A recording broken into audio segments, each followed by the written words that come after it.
Eh bien, salut à tous, j'espère que vous allez bien. Aujourd'hui, une review spéciale autour de cette RTX 4080 Ti Super. On n'en fait ni plus avec les adjectifs qualificatifs, comme vous pouvez le voir. Donc là, la particularité, c'est qu'on va avoir un modèle de chez Gigabit, un modèle Aorus exactement, qui va être le modèle Master.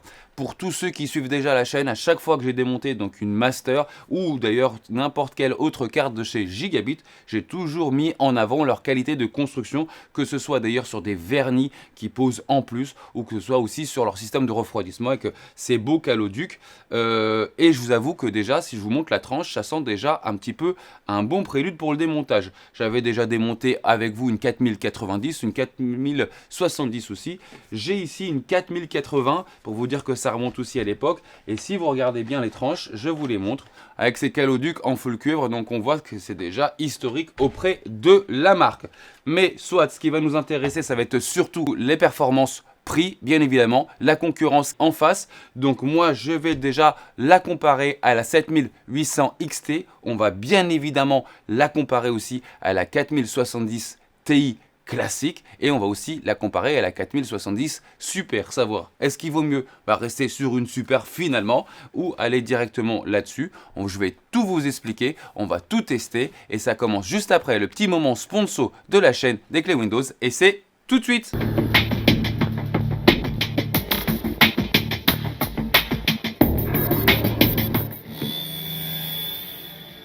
Notre sponsor aujourd'hui sera GVG Mall, un site internet qui va vous permettre d'avoir des prix préférentiels sur des clés de licence Windows.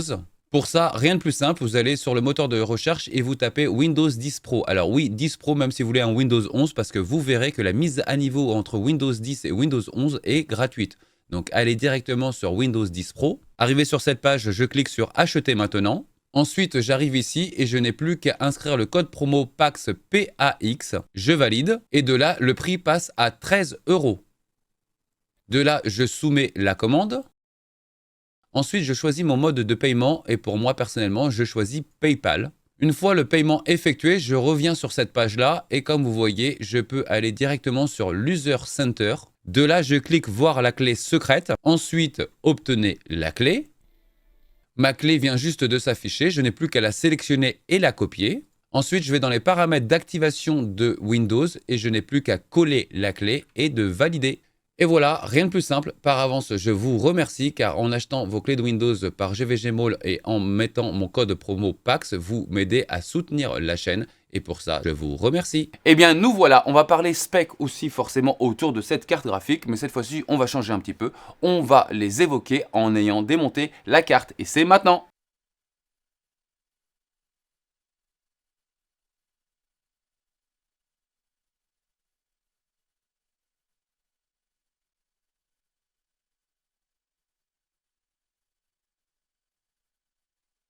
Eh bien, comme nous pouvons le voir et comme je vous l'ai dit auparavant, pour moi, ça restera donc l'une des meilleures marques en termes de conception et de matériaux.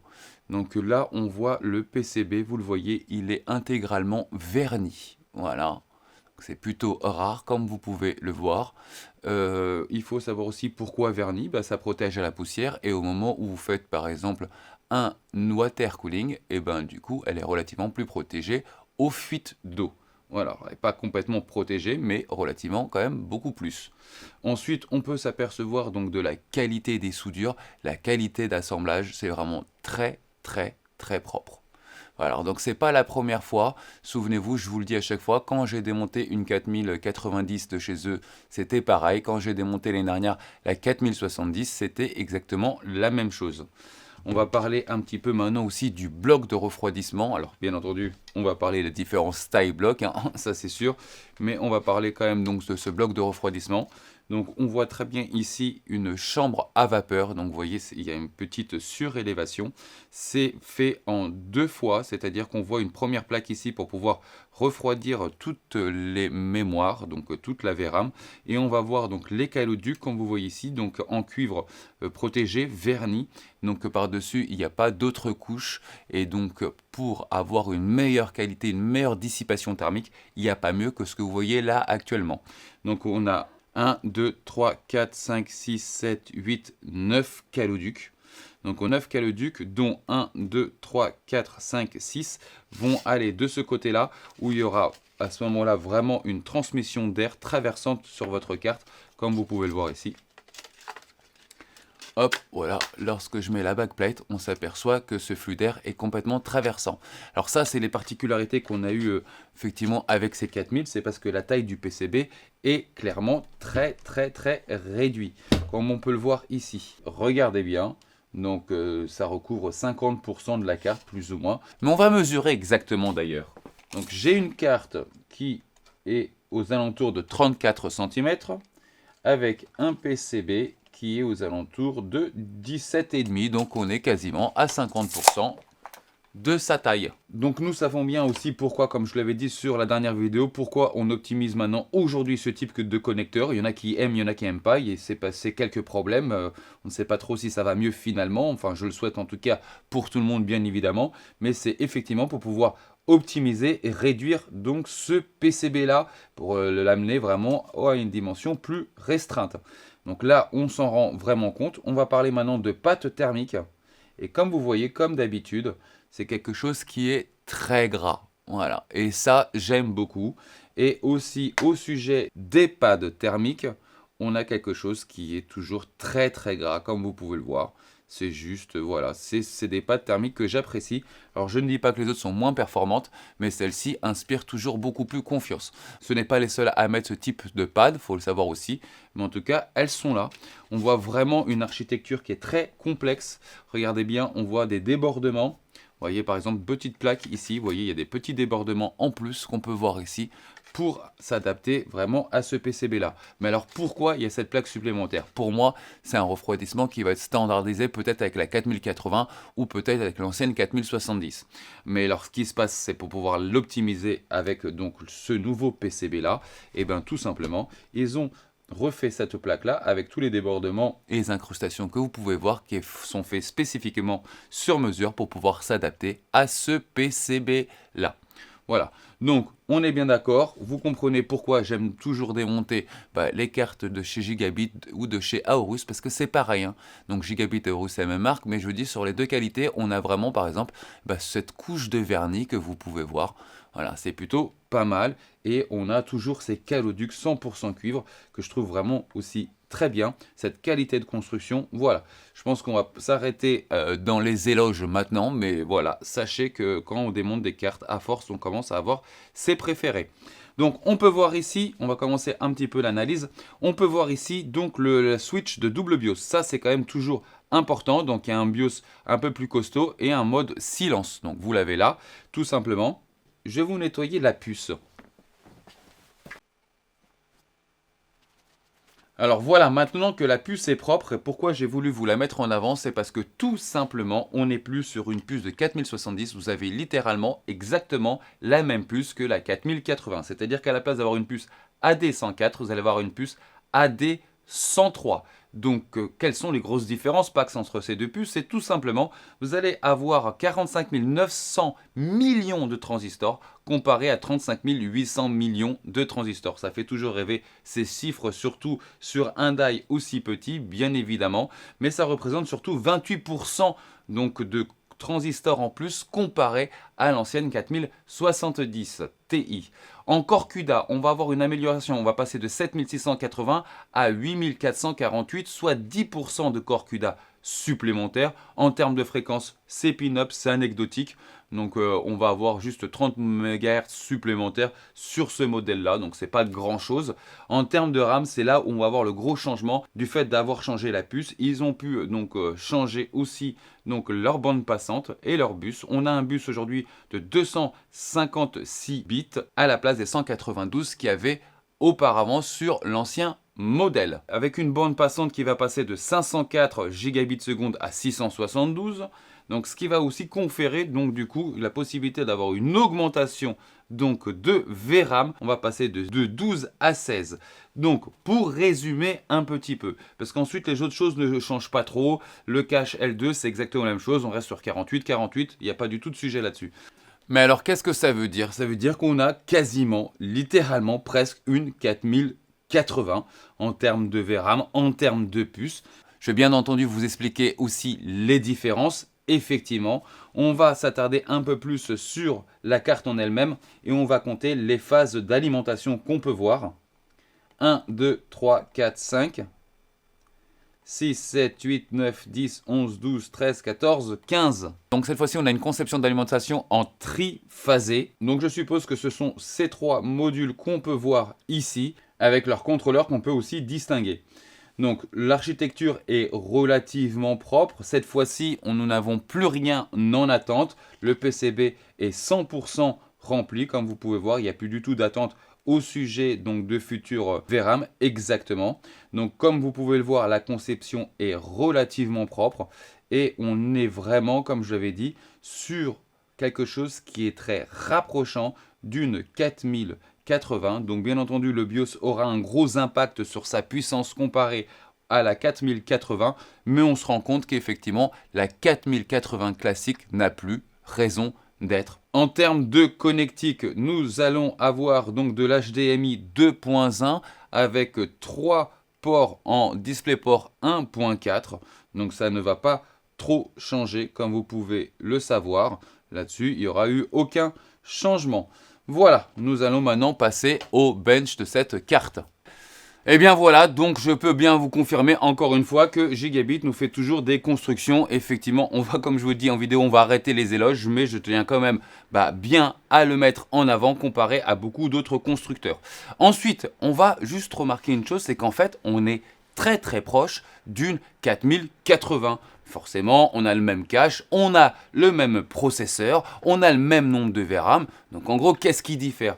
Sachez que oui, c'est le même processeur, mais c'est un processeur castré. Il lui manque tout simplement des corps CUDA, c'est-à-dire que à chaque fois qu'on fait des 4080, il y a toujours des déchets, des chutes. En gros, c'est-à-dire qu'à la place de les jeter, et ça peut tout à fait se comprendre, on les réemploie pour pouvoir faire des modèles inférieurs, c'est-à-dire qu'ils n'ont pas la globalité des corps CUDA par exemple qui fonctionnent, donc ils se disent on va pas les jeter, on va les réemployer pour faire un autre modèle. Donc ça existe chez Intel, ça existe chez AMD, ça existe chez tout le monde. Voilà, ce ne sont pas les seuls, et ça peut se comprendre, c'est une loi de l'industrialisation, et puis finalement ça permet aussi d'avoir des modèles moins 10 ans normalement, j'insiste bien.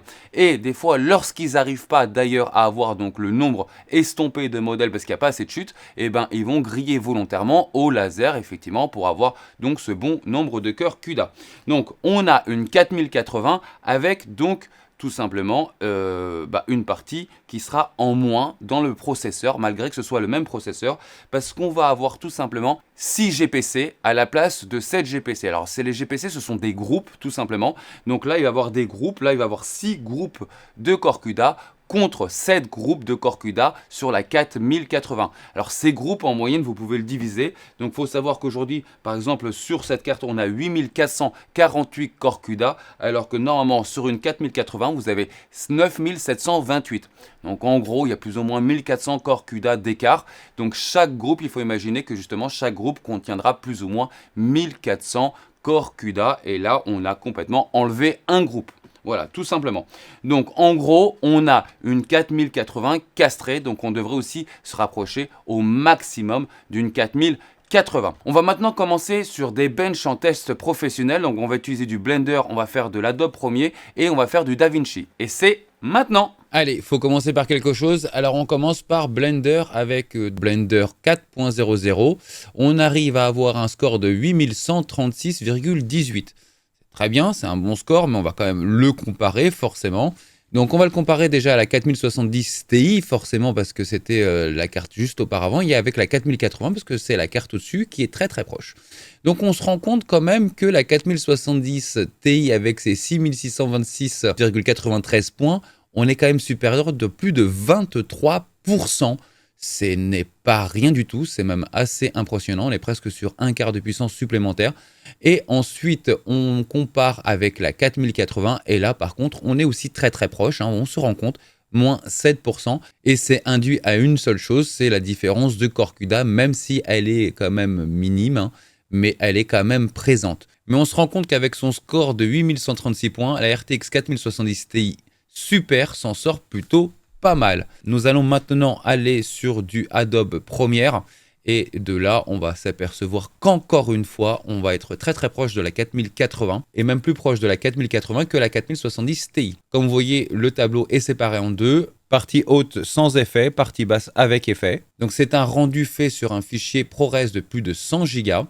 Donc la partie haute c'est sans effet et on sait très bien, je vous l'ai déjà expliqué, donc ça va être surtout au niveau du processeur où ça va se jouer. Mais du coup on est quand même bien plus proche et vous pouvez vous rendre compte de la 4080 que de la 4070 Ti tout court. On va passer sur la partie basse là où il y a eu des effets et croyez-moi il y a eu une multitude d'effets pour pouvoir signer justement une différence. Et là on s'aperçoit qu'on est vraiment plus proche de la 4080 que la 4070 Ti. Par exemple, en H264, sur le temps de rendu, j'ai 12 secondes 31, qui est beaucoup plus proche des 11 minutes 43 que des 14 minutes 07. Pareil, en H265, il n'y a que 4 secondes d'écart. C'est rien avec la 4080. Et on est avec, par contre, cette fois-ci, plus de 2 minutes avec la 4070.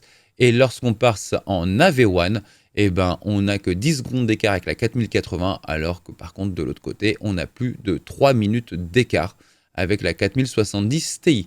Donc, cette carte s'en sort plutôt pas mal, vraiment, pour tout ce qui est un petit peu professionnel. Encore une fois, j'ai pu m'en servir cette semaine sur de l'impression 3D et donc sur Fusion 360. Sur tout ce que j'ai eu à faire, j'avais vraiment l'impression d'avoir une 4080 entre les mains. Elle est validée pour des libéraux qui veulent faire donc du montage 3D, qui veulent faire du Blender par exemple, ou des activités avec des logiciels 3D type Fusion 360, une carte graphique avec laquelle vous allez pouvoir déjà vous faire plaisir. Et bien voilà, comme vous voyez, ça se rapproche quand même plutôt pas mal d'une 4080. Vous allez le voir aussi d'ailleurs en jeu, c'est plutôt très très proche. Donc là, on se rend compte que ça fonctionne plutôt pas mal du tout. Mais il va falloir quand même parler prix, bien entendu, à la fin, mais on comprend surtout pourquoi la 4080 aujourd'hui n'a plus raison d'être. D'ailleurs, ne loupez pas la semaine prochaine la vidéo de la 4080 Super. Voilà, la 4080 va tout simplement disparaître. Donc on va parler bien évidemment des prix.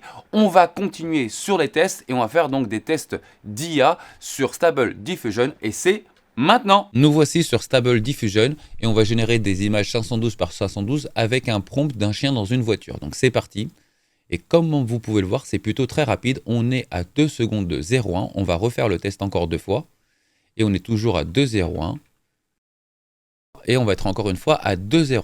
Ce qui confère quand même une certaine constante entre les résultats. Nous allons maintenant essayer avec sa petite sœur et la 4080 sur un rendu de 10 images cette fois-ci. Et on va lancer les chronos. Et c'est parti.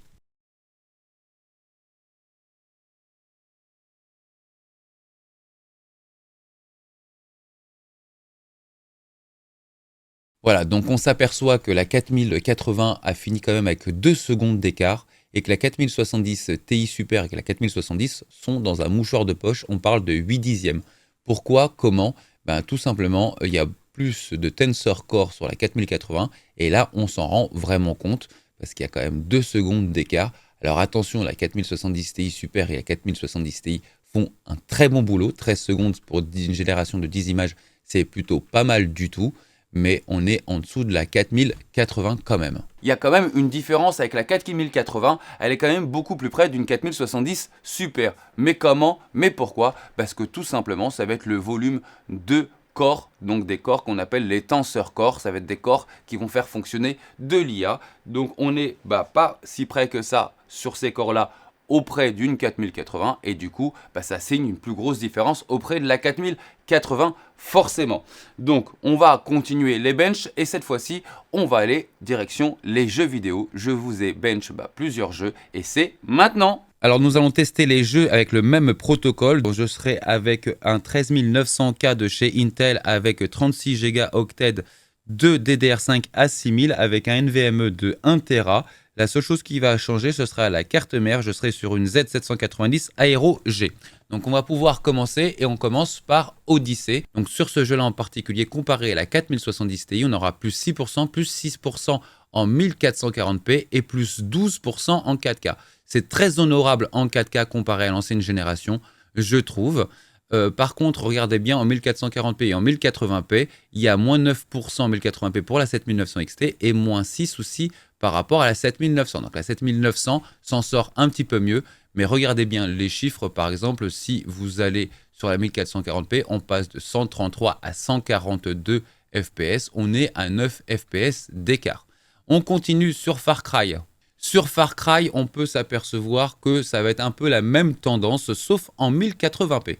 Alors déjà, on va comparer avec la 4070 Ti, plus 3% en 1080p, plus 6% en 1440p et plus 7% en 4K. Par contre, on voit la même tendance, sauf en 1080p. Regardez bien, même par rapport à la 4080, on s'aperçoit qu'on a juste une seule FPS de différence et on a le même nombre de FPS comparé à la 7900 XT. God of War, vous voyez, c'est un petit peu la même tendance, surtout comparé à la 4070 Ti, ça va être un peu une moyenne, plus 4% en 1080p, plus 7% en 1440p et plus 7% en 4K. Une dominance en 1080p pour la 7900 XT, mais ça se rattrape dans l'autre sens dès qu'on touche la 1440p et la 4K, dominance cette fois-ci chez Nvidia, sur ce segment-là. On va sur Hitman, et sur Hitman, c'est un petit peu pareil, vous remarquerez, 7% par rapport à la 4070 Ti, l'ancienne en 1080p, 6% en 1440p, et là, une petite chute, 4% comparé donc à l'ancien modèle en 4K. On continue sur Starfield, et sur Starfield, donc 3% en 1080p, 7% en 1440p, 4% en 4K par rapport à l'ancienne 4070 Ti. Ce n'est pas dingue non plus, voilà, il faut aussi l'admettre. Et on s'aperçoit que par contre, la 7900 XT, sur toutes les qualités graphiques, est au-dessus. Alors attention, regardez bien cette fois-ci, on parle de 5% par exemple en 1080p. Donc on passe bien de 125 images à 116 images. Donc forcément, comme vous pouvez le voir, c'est très peu, on parle de 6 images par seconde. Mais il faut quand même le ramener à un pourcentage. On continue sur Valhalla. Alors sur Valhalla, comme vous pouvez le voir, 5% comparé à l'ancienne 4070 Ti en 1080p, 8% en 1440p et 12% en 4K. Dominance aussi encore une fois de la 7900 XT en 1440p et en 4K. On continue avec Cyberpunk et c'est un petit peu la même tendance. Donc c'est répétitif. Je vous laisse voir un petit peu les statistiques comme vous pouvez le voir. 4% en 1080p, 9% en 1440p et 7% en 4K. Voilà, vous avez un petit peu la différence avec l'ancienne génération. On va aller sur Forza maintenant. Encore une fois, 4%, plus 7%, plus 11%, un petit peu plus en 4K. C'est plutôt bien, ça fait du bien. Par contre, une dominance totale sur ce jeu-là au niveau comparé à la 7900 XT. The Witcher, pareil, une dominance totale, encore une fois, au sujet sur la 9900 XT, plus 8% en 1440p par rapport à l'ancienne génération, plus 7% en 1440p et plus 14% en 4K. Ça fait plaisir. Last of Us, alors c'est plutôt pas mal, vous verrez 13% en 1080p par rapport à l'ancienne génération, donc ça c'est plutôt pas mal, 10% sur la 1440p et 11% sur la 4K. Là c'est plutôt vraiment pas mal, on est au-dessus de la 7900 XT en 1080p, par contre c'est l'inverse en 1440p et en 4K. Ce qui va nous donner une moyenne de jeu générale. Attention, j'insiste bien, c'est une moyenne de jeu générale. Ça veut dire que ça va dépendre de votre palette de jeux. C'est par rapport aux jeux que j'ai moi-même testés. Donc en 1080p, moins 1% comparé à la 7900 XT. Bon, c'est très proche, j'ai une moyenne de 193 contre 192. On peut dire qu'elles sont dans un mouchoir de poche. Ensuite, comparé l'ancienne carte graphique à 4070 Ti, on est à plus 5,5%. Lorsqu'on passe en 1440p, moins 2% par rapport à la 7900 XT et par contre plus 7,5% comparé à la 4070 Ti. Et lorsqu'on passe en 4K, j'ai quasiment les mêmes performances qu'une 7900 XT. Attention, on parle toujours de rasterisation dans ces moyennes de jeu, j'insiste bien. Et on est à plus 9,5% comparé à la 4070 Ti. Donc c'est une carte qui s'en sort plutôt pas mal, mais elle reste quand même un peu loin. Vous pouvez le voir toujours de la 4080. Donc c'est presque une 4080, mais on s'aperçoit que finalement, ces corps CUDA supplémentaires qu'à la 4080 ne sont pas là pour rien. On peut s'apercevoir qu'il y aura quand même une grosse différence, mais par contre, on s'aperçoit aussi qu'il y a une différence avec l'ancienne génération. Presque 10%, j'ai réussi à obtenir en 4K. C'est pas mal, ça aurait pu être un petit peu mieux.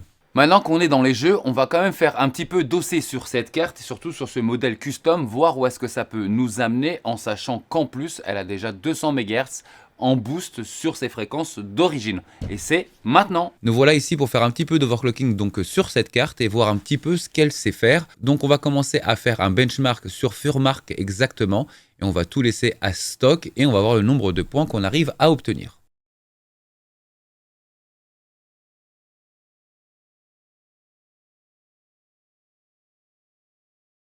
Donc on arrive à obtenir un score graphique, bien évidemment, c'est celui-là qui nous intéresse, de 11 569.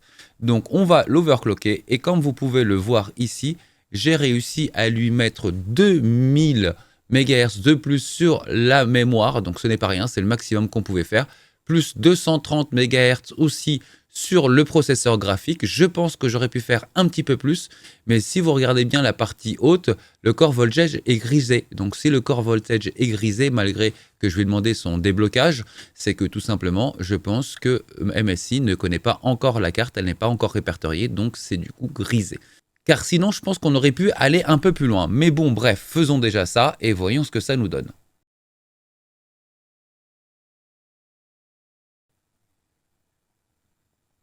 Voilà, donc on a un score graphique de 12 567, ce qui est relativement pas mal parce qu'on se retrouve finalement avec 1000 points supplémentaires qu'auparavant. Et sachez aussi que cette carte à la base est déjà overclockée de base sur son boost de 200 MHz de plus. Donc mine de rien, c'est pas mal les deux cumulés. Du coup, je vous ai quand même fait une moyenne de jeux en overclocking. Alors, en 1080p, je vais avoir plus 9% avec la carte overclockée, plus 7% en 1440p et plus 7% aussi en 4K. Ce n'est pas rien du tout, comme vous pouvez vous en rendre compte. Eh bien, écoutez, moi, je trouve qu'elle s'en sort plutôt pas mal, hein, bien entendu. Elle est au-dessus d'une 4070 Super, pas de peu, vous voyez, pas de peu. Donc, il y a quand même un gros décalage. Et effectivement, on n'a plus du tout la même puce non plus. Donc, elle est vraiment différente. Elle a aussi ses 16 Go de VRAM, ça la qualifie un petit peu de carte un petit peu plus costaud aussi. On va en parler d'ailleurs à la fin de toute cette RAM, bien évidemment. Et on voit aussi qu'elle est plus performante qu'une 4070 Ti, donc logiquement tout va bien vu que c'est le modèle super. Mais au sujet de la 7900 XT, bah écoutez, on est très proche, donc on voit effectivement des pourcentages en plus en sa faveur, bien évidemment, mais on est quand même très proche, en sachant que la 7900 XT est quand même moins onéreuse. Alors qu'est-ce qui va déférer un petit peu dans tout ça aussi? Ça va être tout ce qui est IA et tout ce qui est technologie associée. Et c'est pour ça qu'on va parler maintenant de DLSS. Donc je vous ai fait 3 jeux en DLSS avec les performances, voir quel est le gap qu'on peut avoir avec ces technologies. Et juste après, on va parler de qualité. Et ça commence maintenant. Nous voilà sur Cyberpunk, donc on peut s'apercevoir quand même qu'il y a quand même des gros gaps, plus 96 en performance. Alors je n'utilise jamais le performance, je conseille tout le monde de partir sur de l'équilibré, c'est toujours la bonne moyenne entre la qualité et les performances, mais d'ailleurs on va faire juste après des tests de qualité. Donc on va s'attarder uniquement sur l'équilibré, donc plus 78% en 1080p, plus 78% aussi en 1440p, et on a plus 94%, quasiment presque le double, sur de la 4K. C'est plutôt pas mal. Nous continuons sur Forza. Alors ça s'amoindrit comme vous pouvez le voir, mais c'était déjà le cas aussi la semaine dernière sur la 4070 Super. Donc j'ai plus 44% en équilibré sur de la 1080p, plus 28% en 1440p et plus 11% aussi sur de la 4K. Passons maintenant sur Starfield. Starfield en équilibré toujours, bien entendu, plus 27% en 1080p, plus 39% en 1440p et plus 67% en 4K.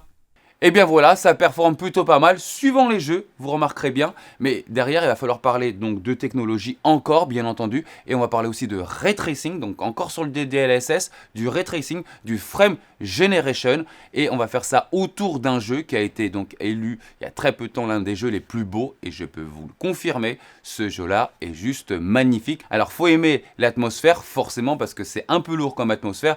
Mais le jeu est juste magnifique et il s'appelle Alan Wake 2 et c'est maintenant. Nous voilà sur une scène que j'ai sélectionnée parce que vous allez voir, il y a pas mal d'éléments en fin de compte dans cette petite scène là et on va pouvoir donc appliquer du ray tracing. Mais avant, je suis en 4K à l'heure actuelle à 47 images par seconde en full ultra partout. Donc ce qu'on va faire en premier lieu, donc je confirme bien, on est bien en 4K, pas de technologie associée, il n'y a pas de frame generation, il n'y a pas de DLSS. Donc on va modifier un petit peu juste le ray tracing, on va l'activer et activer donc les ray constructor aussi. Et qu'est-ce que ça nous donne? Bah écoutez, en soi, je ne vois pas grande différence. Comparons avec avant, bah je sais pas. Moi personnellement, j'ai beau regarder, je ne vois rien. Bon, continuons. Ce qu'on va faire maintenant, c'est qu'on va aller un petit peu plus loin dans les effets et je vais donc mettre le path tracing en mode élevé. Voilà. Et là, je viens de voir un gros changement s'opérer. On le voit relativement bien, surtout sur le capot de voiture de police. Donc comme vous voyez, le reflet est totalement là. On voit les câbles électriques qui passent par-dessus. On a vu effectivement un gros décalage aussi au niveau des ombres du gyrophare. Et ça, c'est pas mal. Mais la problématique, comme vous pouvez le voir, c'est que je suis actuellement du coup tombé à 28 fps, donc c'est juste affreux. Maintenant on va continuer, on va passer en ray tracing élevé, donc ce qui va faire plus de qualité au niveau du débruitage. Donc voilà, on essaye, je compare avant après. Bon, c'est pas flagrant, par contre comparé à auparavant, effectivement on a toujours le même gap. Par contre, comme je vous dis, 27 images par seconde, c'est un peu terrible. On va essayer d'augmenter un petit peu tout ça. Donc on va activer le frame generation. Et de là, je passe à 40, 41, 42, 43. Ça monte tout doucement. C'est 46 fps de moyenne. Donc on a presque 46, 47, on a presque doublé. Et ça ne m'a pas du tout impacté graphiquement, en tout cas visuellement. Donc j'en profite, on va aller sur un DLSS équilibré. Et de là, on va monter automatiquement. Je fais un petit reset. Voilà, on monte à 81, 82, 81, 82 sur cette scène images par seconde. Et regardez bien, je trouve qu'il n'y a eu aucune dégradation en rajoutant donc ces technologies-là. C'est plutôt pas mal du tout. Mais on va essayer d'analyser cette scène d'un petit peu plus près. Donc on va essayer de voir un petit peu plus en détail donc l'association du frame generation avec le DLSS en mode équilibré, donc sur du ray tracing en élevé avec le path tracing. Donc on va commencer sur un coin et on peut se rendre compte tout de suite, voilà, effectivement ici j'ai des bandes de roulement qui apparaissent, donc des bandes de roulement de voiture, on les voit bien. Là je vois un reflet jaune, donc je ne sais pas si c'est pas donc lié à la veste ou pas, je pourrais pas vous le dire. Donc jusqu'à là, il n'y a pas trop de changement ensuite. Et là, ça va se jouer toujours sur la chaussée. Donc la première chose que je peux voir sur la chaussée, c'est qu'on voit ici donc cette grande flaque d'eau qui effectivement, on voit graphiquement des détails supplémentaires. Mais ça sera surtout sur cette plus grande flaque qu'on voit ici, qui est là actuellement en train de clairer le ciel, j'ai l'impression. Enfin, c'est couleur blanc. Et là, on voit apparaître donc le reste de la façade. On voit ici le drapeau américain qui est là. Et on peut s'apercevoir aussi au niveau des pots de fleurs, vous voyez, que ça reste quand même beaucoup plus propre, beaucoup plus net. Donc on continue, donc ça s'étend toujours sur la chaussée. Donc là, on voit vraiment la chaussée. Et là, dès qu'on arrive sur cette voiture-là, on voit vraiment une grosse différence. Donc on voit apparaître donc, des détails de reflets sur le pare-brise avant, et bien évidemment, on voit bien donc un contraste total sur la voiture, forcément vu qu'il y a de la réflexion de lumière dessus, donc le contraste est vraiment évident. Et on va passer maintenant sur la voiture de police, et on va commencer par les gyrophares. Donc on s'aperçoit, regardez bien l'ombre des gyrophares qui est complètement ici feutrée, dissoute. Et dès que je passe donc le curseur, on le voit vraiment très net, très propre. Donc ça fonctionne bien. En termes donc de reflets aussi sur le pare-brise arrière, bon là j'ai du reflet, donc c'est les reflets des câbles électriques qui passent au-dessus. Et on les voit aussi sur la voiture. Donc après sur le capot arrière, écoutez, c'est ce qu'on a dit auparavant. On voit bien donc les nuages ainsi que les reflets. Est-ce que ça y est, sur un jeu gourmand, on peut se faire plaisir entre une association de technologie de ray tracing par exemple pour avoir vraiment quelque chose de beaucoup plus sympa sans faire de concessions sur le nombre de FPS et de qualité graphique en associant le DLSS et le frame generation. J'ai un gain visuel et pourtant je peux avoir quelque chose qui reste relativement fluide. Sur ce jeu-là, en tout cas, c'est relativement gagné en sachant que ça reste aussi un jeu gourmand, mais on va y revenir aussi. aussi. Mais avant, je vais vous donner une petite anecdote qui m'est arrivée quand je cherchais une scène afin de pouvoir déterminer des bons endroits où il y a des reflets, des lumières pour pouvoir vous préparer la vidéo. Et je suis tombé sur cette scène-là. Et vous allez voir ce qui m'est arrivé au début. Donc là, je suis en 4K encore une fois. Et je vais donc tout simplement commencer à mettre donc le ray tracing en mode élevé d'un coup. Voilà, tout simplement. Et je vois ce qui change et ce qui ne change pas. Et donc là, c'est plutôt assez simple. Hein, vous voyez, donc il y a l'assiette déjà en premièrement. On peut se rendre compte qu'elle change. Il y a le reflet aussi au niveau de la chaise. Il y a les auras autour des fenêtres. Mais je vois une tache qui disparaît sur le cercle rouge. Regardez bien. Cette tâche apparaît et disparaît au moment où j'active ou pas donc cette option-là. Donc là, vous voyez, la tâche n'y est plus. Alors, mais où est passée donc cette tâche et qu'est-ce que c'était que cette tâche? Donc je vais retourner un petit peu dans mes paramètres afin de déterminer ce que c'est. Désactiver l'éclairage direct. Et là, je la vois réapparaître. Apparaît, disparaît, apparaît, disparaît. Voilà, donc ça a une relation avec l'éclairage direct. Je n'ai pas trop bien compris pourquoi du comment. Donc je vais aller regarder ça d'un petit peu plus près. Qu'est-ce que c'est que cette tâche? Derrière, il y a des plantes. Elles me paraissent être un petit peu trop basses par rapport au soleil. Donc on va faire le tour, on va aller voir exactement ce que c'est. Là donc vous voyez je suis à 78-77 fps donc ça tourne plutôt pas mal avec tout ce que j'ai mis en ultra et je m'aperçois que ça ne vient pas des plantes donc je commence à observer un peu le mur et là je m'aperçois qu'en fait ça vient des banderoles. Donc il y a des banderoles dans le ciel qui sont mouvantes, qui bougent en fait tout simplement. Là on le voit bien, elles bougent effectivement et en fait ce sont ces banderoles là et quand vous activez et désactivez l'option, tout simplement, elles disparaissent. Ce qui démontre que si vous actionnez l'éclairage direct, vous n'avez pas forcément l'effet voulu ou pensé. En tout cas, leur définition dans le jeu, c'est défini s'il faut utiliser la technique de ray tracing pour l'éclairage direct, influence sur la façon dont la lumière brille sur des objets. Quand cette option est activée, vous pouvez régler la qualité du débruitage. Ok, pas de sujet, sauf que là, on ne parle pas de reflet, on parle d'ombre. Donc, si vous touchez dessus, ça va agir directement sur les ombres. Par exemple, pour moi, sur ce coup-là, je préfère désactiver l'éclairage direct. J'ai l'impression d'avoir plus de réalisme. Alors, on va analyser ça d'un petit peu plus près. On va s'attarder sur la 4K. Vous pourrez regarder vous-même sur la 1440p. Je vais vous expliquer un petit peu le tableau pour qu'il y ait une bonne compréhension. Donc, j'ai déjà des chiffres en rasterisation. Ensuite, je serai avec la Frame Generation.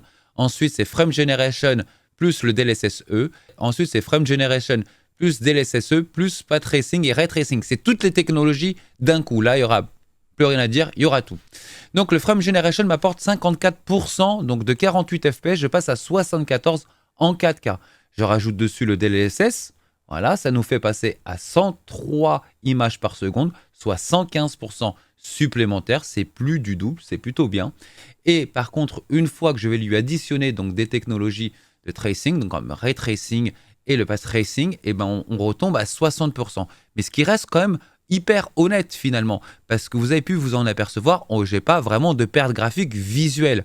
Donc 77 images par seconde en sachant que c'est pas un jeu de FPS, comme vous pouvez le savoir. On passe à 133 fps en 1440p et 173 fps en 1080p. En ayant activé toutes les technos, je trouve ça pas mal. Je pense qu'on a quand même fait pas mal le tour, donc on a pu voir qu'effectivement cette carte sur des jeux très lourds s'en sort finalement.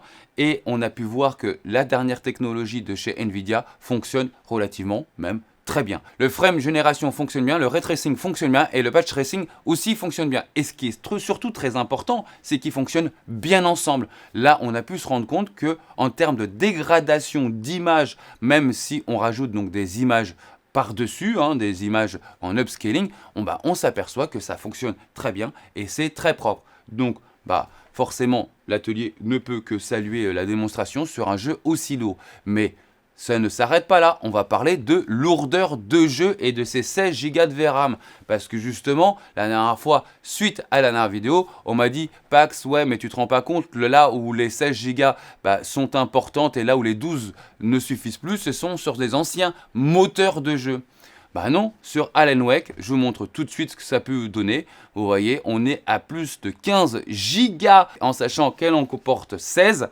Donc si elle en comporte 16, ça va être déjà beaucoup plus compliqué pour la 4070 Super qui n'en comporte que 12. Donc non, non, non, j'insiste bien, j'ai toujours dit, la RAM a son importance à partir du moment où on peut toucher de la 4K. Voilà, avec cette carte, on peut toucher de la 4K, la RAM, ça a son importance.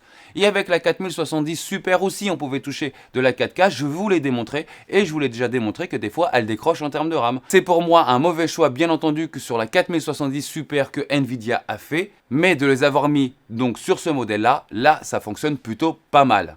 On va maintenant tester cette carte dans le trio que je mets tout le temps ensemble. Donc ça va être les consommations, ça va être ses températures et ça va être aussi ses nuisances sonores. Et c'est maintenant. En consommation en jeu avec ces 285, comme d'habitude, ça reste le bon élève sur son segment, un petit peu plus que l'ancienne génération. Mais quand vous réfléchissez, on a une moyenne de 10% de perf en plus en 4K. Bon, écoutez, pourquoi pas? Et toujours un peu moins face à la concurrence, à la 7900 XT, mais on sait très bien que cette génération est beaucoup plus économique et là on peut vraiment s'en rendre compte. En termes de température, donc pour le processeur, on est à 60,6 degrés, l'Hotspot 74,4 degrés et la température sur la mémoire, on est à 64 degrés. Ce sont des températures très convenables. En même temps, le système de refroidissement de cette gigabit est juste au top. On ne pouvait pas faire plus que ça non plus. On va passer maintenant aussi donc au bruit et on arrive à avoir 36,8 dB à 1 mètre de la carte avec 1 heure de jeu sur Forza en 4K.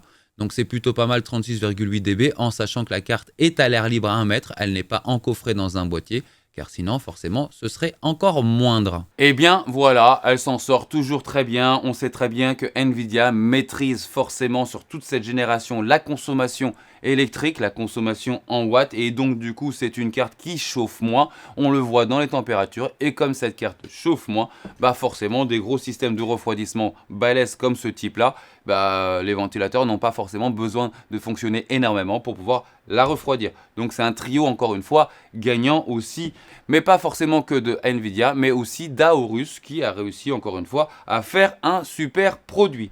Nous allons parler maintenant de la conclusion. Pax, qu'est-ce que tu penses de cette carte graphique? Je pense qu'elle a exactement 1 an et demi de retard. Voilà, je pense que cette carte graphique aurait dû sortir il y a 1 an et demi. Je pense que c'était une hérésie d'avoir sorti la 4070 Ti avec 12 Go de VRAM dès le début. Voilà, dès le début.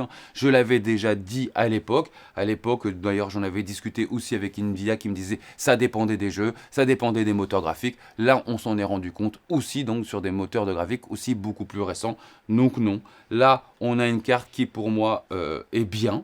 Vraiment, parce qu'on va parler de prix forcément et de qui en face, mais déjà pour le moment, pour son segment, on peut dire qu'elle brille. Voilà. Bon, moi j'ai eu un peu plus de chance particulièrement parce que sur cette carte-là, j'ai eu un modèle donc custom, donc avec un petit peu plus de fréquence. Donc j'insiste bien, ce modèle a 200 MHz en boost, en fréquence bien entendu, sur le modèle classique qu'on peut avoir fondeur de chez Nvidia. Donc ça lui apporte quand même déjà un peu plus de gouache. Et ce système de refroidissement a pu me permettre d'aller beaucoup plus loin aussi, peut-être et certainement même dans l'overclocking du bébé. Donc en sachant que j'ai quand même réussi à pas mal losser, si en plus vous rajoutez sur mes résultats ces 200 MHz, on est quand même plutôt pas mal du tout finalement. Donc elle s'en sort vraiment plutôt pas mal, ce modèle-là s'en sort plutôt pas mal, mais forcément il va falloir la comparer avec sa concurrente numéro 1, la 7900 XT, et la 7900 XT s'en sort plutôt pas mal avec ses 16 Go de VRAM. Elle s'en sort bien aussi, elles sont très très proches. Alors attention, dans mon graphique, on voit qu'on parle de 2 à 4, 5%, suivant des fois même 0% en 4K par exemple, parce que tout simplement, si nous réalisons bien, on est en train de parler de juste quelques FPS sur plus d'une centaine généralement. Donc c'est quasiment la même chose. C'est parce que là, on est en train de chercher du pourcentage. Donc forcément, il y aura une statistique derrière. Mais elles sont très très proches. Et la 7800 XT est moins disante. Si vous prenez par exemple une 7700 XT de chez Aorus, forcément vous allez avoir des très bonnes performances et vous serez à un prix légèrement aussi moins cher que celle-ci. Le nombre de jeux qui a du FSR3 aujourd'hui n'est pas assez suffisant à l'heure où, bien entendu, où je tourne cette vidéo. Alors que le DLSS 3, eh ben, on le voit déjà quand même pas mal. Et on se rend compte, et ça je vais vous le montrer aussi un petit peu sur la prochaine vidéo, que la qualité graphique est quand même meilleure et encore une fois à la tendance du côté de Nvidia. En path tracing, je peux vous le dire aussi, c'est Nvidia qui domine. Donc en gros, qu'est-ce qui se passe? On a des cartes qui vont être vraiment similaires en termes de performance. On a des VRAM qui vont être aussi similaires. Ce qui va se passer, eh bien, tout simplement, ça va être les technologies associées. Et c'est pour ça que, comme je l'ai dit, je les bench dorénavant. Donc maintenant, on s'aperçoit que cette carte par rapport à la 7800 XT, au moment où je tourne cette vidéo, j'insiste bien, eh ben, il s'avère que la technologie de chez Nvidia est meilleure, et plus aboutie, et plus rapide, et plus sympa, même visuellement. Donc voilà un petit peu les conseils de l'atelier. On va parler donc forcément de prix. Aujourd'hui, vous me dire, mais alors Pax, tu nous conseilles d'acheter cette carte-là? Ben, ça va dépendre de votre portefeuille et ça va dépendre de ce que vous voulez acheter en face. C'est quoi? Vous comparez avec quoi? Donc si vous comparez avec une 7900 XT, qui est plus ou moins dans cette gamme-là, par exemple, parce que là on parle de custom, parce que là je suis avec un modèle custom de chez Gigabit ou de chez Aorus, vous verrez qu'on sera quelque chose aux alentours de 100 euros. Plus cher. Elle vient tout juste de sortir, le prix va aussi un petit peu descendre. Mais en tout cas, c'est quand même 100 euros plus cher. Donc ce sera à vous de voir, est-ce que la technologie est importante pour vous? Tout simplement. Donc si c'est le cas, ben oui, ça vaut le coup de mettre un peu plus d'argent et d'avoir ce modèle-là. Si ces technologies-là, vous ne les activez pas, si vous restez sur de la resterisation, bien évidemment, je vous conseille d'aller sur une 7900 XT, bien évidemment. Maintenant, pour moi, je suis assez convaincu sur les technos. Je me rends compte que ça fonctionne vraiment bien. Et heureusement, j'ai envie de vous dire, il y a un moment où il fallait que ça commence vraiment à fonctionner. Et ça commence maintenant. Donc ça rend plutôt pas mal. Je suis assez convaincu, moi, de la technologie. J'ai pu vous le démontrer en vidéo. Je suis pour un plus quand même sur cette carte. Voilà. Même si elle est légèrement plus chère que la 7800 XT, je suis quand même sur un plus sur cette carte. Ça reste bien évidemment l'avis de l'atelier. En termes professionnels, parce qu'il n'y a pas que le jeu, on se rend compte qu'effectivement, les Tensor Core fonctionnent très bien pour faire par exemple de l'intelligence artificielle. Et oui, il y a une grosse mise en avant par rapport à la concurrence aujourd'hui sur cette carte par rapport à AMD. Donc là, ça fonctionne forcément très très bien. Et on peut se rendre compte aussi forcément que lorsque vous allez faire du Blender, elle s'en sort légèrement mieux. Et lorsque vous allez faire du montage aussi, ça va être légèrement mieux. Mais j'insiste bien, ce n'est pas énorme. Mais du coup, elle a quand même encore une fois une dominante. Voilà. Donc, elle est plus qu'une 7900 XT aujourd'hui. Légèrement plus en jeu, en rasterisation. Quand même beaucoup mieux avec la technologie associée. Et bien plus en IA. Et légèrement plus pour des logiciels applicatifs pro, pour en tout cas ceux que j'ai bien entendu essayé évidemment. Voilà les amis, ce que je pense de cette carte graphique. Maintenant, dimanche sur cette chaîne, vous allez avoir une vidéo sur la 7600 XT de chez AMD et avec toutes les nouvelles technologies aussi qui viennent de sortir. Donc, ce que je vous dis maintenant, ça va peut-être changer dans une semaine. Donc, attendez bien entendu les prochaines reviews. Le monde est en train de changer et d'une manière plutôt rapide. Et semaine prochaine, si tout va bien, vous avez aussi une vidéo sur la nouvelle 4080 Super. C'est ce que ça vaut le coup de l'acheter ou pas? Encore une fois, on va pouvoir s'en apercevoir dès la semaine prochaine sur la chaîne. Et je remercie tous ceux qui sont restés jusqu'au bout de ces vidéos parce que je sais que ce sont des vidéos longues. Un petit pouce bleu, ça aide toujours la chaîne à avancer. Je vous remercie et je vous dis à dimanche.